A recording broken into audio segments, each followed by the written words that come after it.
After moving into my new house, everything seemed perfectly normal at first. It was a peaceful place, a bit isolated from the city, but cozy and inviting. I felt at ease, like I had finally found my perfect space. However, it didn't take long before I began to notice something strange. Every night, when I tried to sleep, something began to happen. In the middle of the night, I would suddenly feel paralyzed, unable to move, as if something heavy was pressing down on me. It wasn't just a nightmare. It felt real, like a presence was there, holding me down, restricting every movement. The weight was unbearable, and no matter how hard I tried, I couldn't escape it. I couldn't scream, couldn't call for help, just lay there, immobile and terrified. The fear overwhelmed me, taking control, leaving me helpless in the dark. All I could do was lie there, trapped in my own bed, feeling as though something was watching, something malevolent. Desperate and unable to make sense of what was happening, I decided to set up a camera on my bed.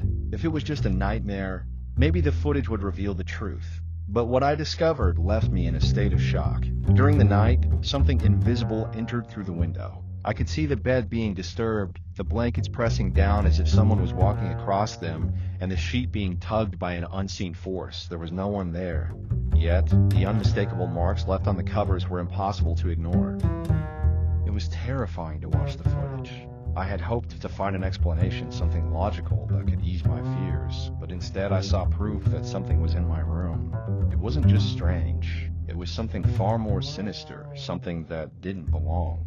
I felt a cold chill run down my spine as I watched the invisible entity move through my room, knowing that I wasn't imagining it anymore. What had started as a strange occurrence was now undeniable, and I had no idea how to stop it. What terrified me the most wasn't just the physical signs of the events, but the overwhelming feeling that something was watching me. Every night, it felt as though the presence grew stronger, coming closer and closer. The weight on my body became unbearable, as if something was pressing down on me, suffocating me. I could feel its gaze, though I couldn't see it, and it made every corner of my home feel like a trap. I could no longer trust my own house, my belongings, my furniture. Things I had left exactly as they were seemed to move on their own. It was subtle at first, but as time went on, it became undeniable. My kitchen utensils, my books, even the chairs and tables seemed to shift without any explanation. There was no longer any peace in my mind. I could no longer relax, knowing that something was lurking just beyond my sight. Every creak of the floor, every rustle of the curtains had me on edge. The terror was unrelenting. I would lie in bed, staring at the ceiling, feeling the pressure of the invisible weight on me, knowing that whatever it was there, waiting. It was like I was being hunted, but by something I couldn't see, something I couldn't fight. My once peaceful home had turned into a prison, and I didn't know how to escape. The feeling of danger never left. It lingered in every room, followed me through every corner of the house like a shadow that I could never outrun. No matter what I did, no matter how much I tried to ignore it, it was always there, lurking just out of sight, but always watching. In a desperate act, I began lighting a candle every night before I went to sleep and praying. Each word I spoke felt like an effort, a desperate attempt to drive away whatever was tormenting me. I knew something was following me, but I didn't understand what it was. There was an eerie sensation, as if the open window held some kind of key to what was happening, as though it was somehow tied to the force that haunted me. I couldn't shake the feeling that there was a connection between the window and the dark presence, but I didn't know how or why. I started to believe that maybe, if I performed this ritual correctly, lighting the candle, praying with sincerity, perhaps I could push away the darkness that clung to me. For days, I repeated this process night after night, hoping that each prayer would make a difference. The house, the room, everything felt like it was on the verge of breaking, and I had no choice but to rely on the one thing that gave me a flicker of hope: my faith. There were nights when the weight on my chest felt unbearable. I wasn't sure if I could continue, but I pushed through, clinging to the belief that something, anything, could change if I just held on. As I recited my prayers, I noticed something strange. The oppressive feeling, the heavy presence that had been following me, seemed to lessen, even if only for a brief moment. Each time I lit the candle and prayed, the house felt just a little bit lighter. It It was as if the air, which had once been thick with dread, was beginning to shift. The invisible force was still there, but for the first time in days, I felt a faint glimmer of hope that maybe, just maybe, I was starting to take back control. After following that ritual, something shifted. The weight that once pressed down on my bed disappeared. The paralyzing sensation faded away, and the invisible movements in the blanket stopped. I started sleeping again, and for the first time in what felt like an eternity, peace returned to my home. I still don't fully understand what was happening or what that invisible presence wanted, but once I began lighting the candle and praying, everything ceased. For some reason, it worked. The fear that had haunted me for so long finally dissipated, but even though the terror was gone, the memory of that suffocating presence, the chilling feeling of something watching me, never left my mind. I couldn't forget what had happened, and I wasn't sure if I ever would. In the end, I believe that somehow the light of faith was what brought me back to peace. It gave me the strength to face the darkness, to challenge the unseen force that once held me captive. And though I may never fully comprehend what occurred, I am thankful that I was able to find relief, and that my home is finally at peace.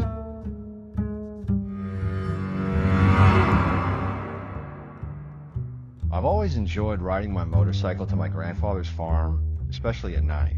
The road to his place is quiet, surrounded by dense forest, and there's something peaceful about the isolation, but there was always this eerie feeling that lingered on that road, something I couldn't quite explain. One night, as I passed a particular stretch of road leading into the forest, I noticed something strange. There was movement in the woods, something large shifting through the trees. I heard branches cracking and heavy footsteps echoing in the distance. And suddenly, I felt like I was being watched. My heart raced, and instinctively, I twisted the throttle, speeding up without fully understanding what was happening. Panic surged through me as I tried to escape the feeling of being chased, my heart pounding in my chest. But when I glanced at the rearview mirror, the horror intensified. A massive, dark, furry creature had emerged from the forest, its glowing eyes fixed on me as it began to close the distance between us. My fear skyrocketed as I realized that whatever was behind me wasn't just some wild animal. It was something much more sinister. The sound of its heavy steps grew louder, closer, with each passing second. The terror clawed at me as I pushed the throttle to the limit, determined to outrun whatever this thing was. I couldn't afford to look back. I just had to keep going, praying I could make it to my grandfather's house before it was too late. I finally reached my grandfather's farm, my hands shaking so badly I could barely control the handlebars. As I pulled up to the house, a wave of relief washed over me, but it was quickly overshadowed by the chilling realization that something dark and unnatural had been right behind me on that road. I barely had the strength to dismount from the motorcycle, still feeling the weight of the terror that had gripped me. The safety of the farm should have comforted me, but instead my mind raced with questions, and the fear refused to leave. When I walked into the house, my grandfather immediately noticed something was wrong. I could barely speak at first, but the images of that creature in the forest kept flashing through my mind. I had to tell him everything: the strange sounds, the heavy steps, the creature that had been chasing me. I described it as best as I could: black, huge, and covered in fur, with eyes that seemed to burn into my soul. My voice trembled, but I needed answers. What had I encountered out there? What was following me? My grandfather listened quietly, his face growing more serious with every word. As I finished recounting my experience, he sighed deeply. He told me something that sent an even colder shiver down my spine. "You shouldn't be out there at night, especially on those roads," he said, his voice grave. "There's something strange happening in those woods." His eyes darkened as he spoke, and he told me about the odd tracks he had found, large, unnatural footprints that didn't belong to any animal he knew. He even mentioned finding mutilated animals nearby. Whatever was out there, he warned, wasn't something to be taken lightly. The feeling of dread settled deeper in my stomach as I realized that the thing I had seen wasn't just a figment of my imagination, it was real, and it was hunting. My grandfather's face grew even grimmer as he spoke, and it was clear this wasn't the first time he had encountered strange occurrences in the area.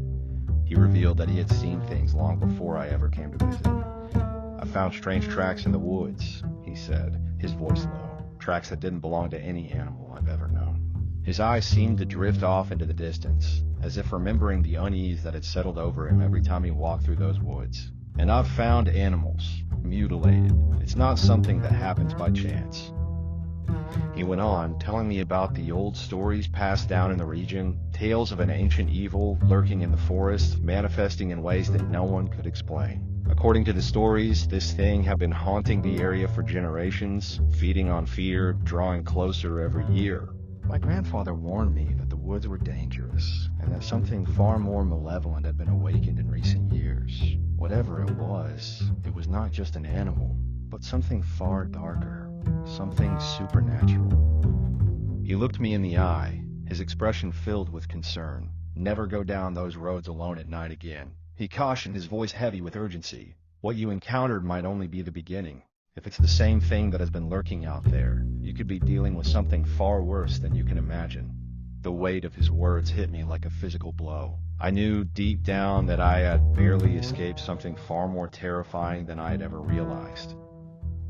His warning echoed in my mind, and the fear I had tried to suppress flooded back. Whatever I had seen on that road was not just a nightmare or coincidence. It was real, and it was haunting the very land my family had lived on for generations. After that night, I couldn't shake the feeling that something was always watching me, lurking just beyond the edge of my vision. The terror I experienced on that road had carved itself into my mind, and every time I thought about it, a cold chill ran down my spine. The creature, that dark and hairy figure from the woods, had left more than just a physical mark on the ground. It had left a deep scar in my psyche, one that I couldn't forget. I had escaped, yes, but the fear of what could still be out there, waiting, never went away. I swore never to return to those roads at night. The idea of riding my motorcycle down that same path filled me with an overwhelming dread. Even though the town was peaceful and the farm was safe, something had changed in me. I couldn't erase the memory of the creature chasing me through the dark, its heavy footsteps thundering behind me. No matter how fast I rode, I knew that if it wanted to catch me, it could, and that thought haunted me. Whenever I drive along that road during the day, I still find myself looking over my shoulder, half expecting the creature to step out from the trees.